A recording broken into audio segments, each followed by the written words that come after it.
اعوذ باللہ من الشیطان الرجیم بسم اللہ الرحمن الرحیم۔ السلام علیکم ورحمۃ اللہ وبرکاتہ۔ نور ود نوری چینل میں آپ کو خوش آمدید۔ محترم ناظرین، اللہ پاک سے دعا کرتی ہوں کہ آپ سب خیریت اور عافیت کے ساتھ ہوں گے۔ اللہ تبارک و تعالی تمام مومنین مسلمانوں کو اپنے حفظ و امان میں رکھے اور صحت دائمی، قائمی اور عاجلہ نافلہ عطا کرے۔ محترم ناظرین، آج کا جو ہمارا وظیفہ ہے وہ دولت کے ٹاپک کے اوپر ہے کہ ہم اللہ پاک سے پیسے بھی مانگتے ہیں، ہر چیز مانگ سکتے ہیں، لیکن صرف ہم پیسے ہی کیوں مانگتے ہیں؟ فی الدنیا حسنۃ وفی الآخرۃ حسنہ، دنیا و آخرت کی بھلائی مانگا کریں۔ محترم ناظرین، ایک بات کو اپنے ذہن میں بٹھا لیں کہ پیسے مانگنے سے نہیں آتے، یہ بڑی ہی بدبخت چیز ہے۔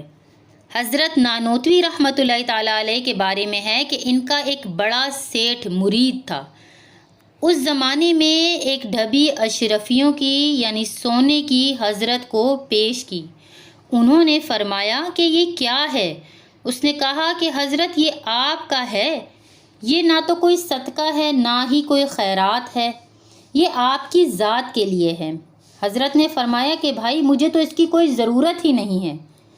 اس نے کہا کہ آپ مجھ سے یہ لے لیں، پھر کسی ضرورت مند کو دے دیں یا مدرسے میں دے دیں، اللہ پاک نے آپ کو بہت شعور بخشا ہے۔ حضرت نے کہا کہ خود جا کر دے دو، میں تمہارا کوئی نوکر تو نہیں ہوں کہ تمہارے پیسے دوسروں کو پہنچاتا پھروں۔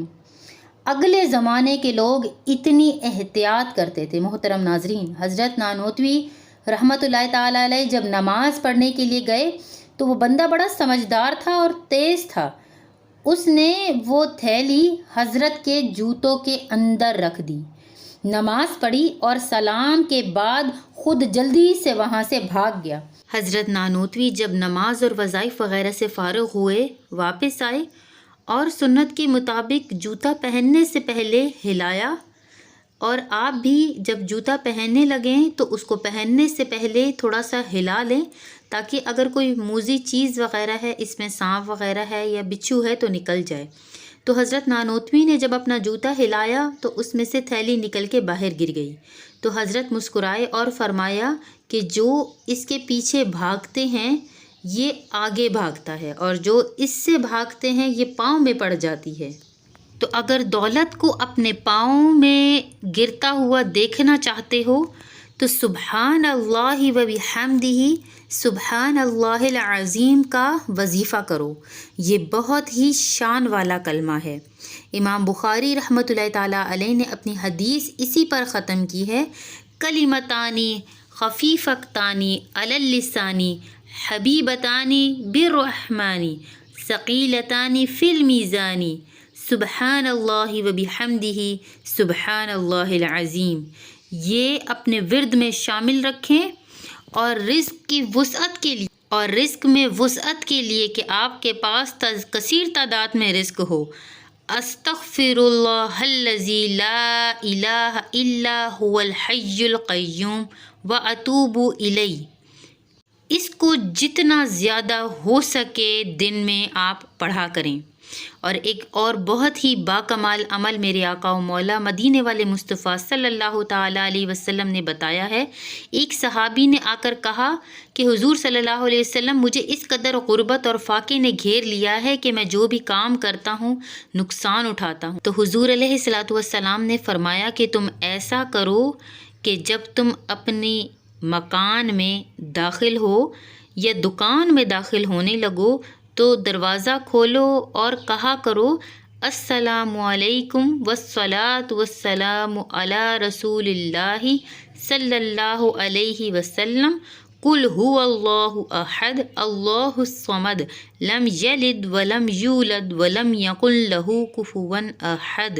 جب دکان یا مکان بند ہو اور آپ پہلی بار اس میں داخل ہوں تو یہ پڑھ لیں، یا کہیں باہر سے کام سے آ کر گھر میں داخل ہوں تو پڑھ لیا کریں۔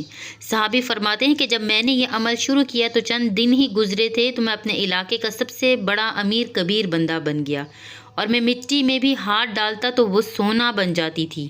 محترم ناظرین، یہ جو تینوں وظائف آپ کو بتائے گئے ہیں، سبحان اللہ و بحمدہ، استغفر اللہ کی تسبیح اور قل هو اللہ احد کا عمل، اگر آپ ان تینوں پر عمل پیرا ہو جاتے ہیں، ان کو خلوص دل اور خلوص نیت کے ساتھ کرتے ہیں، تو انشاءاللہ تعالی دولت کے انبار لگ جائیں گے، اور ان وظائف کو کرنے کے کچھ ہی عرصے میں انشاءاللہ تعالی آپ کے پاس بے شمار مال و دولت ہوگی انشاءاللہ عز و جل۔ ویڈیو کو شیئر کیجئے، چینل کو سبسکرائب کیجئے۔ جزاک اللہ خیرہ۔ السلام علیکم ورحمۃ اللہ۔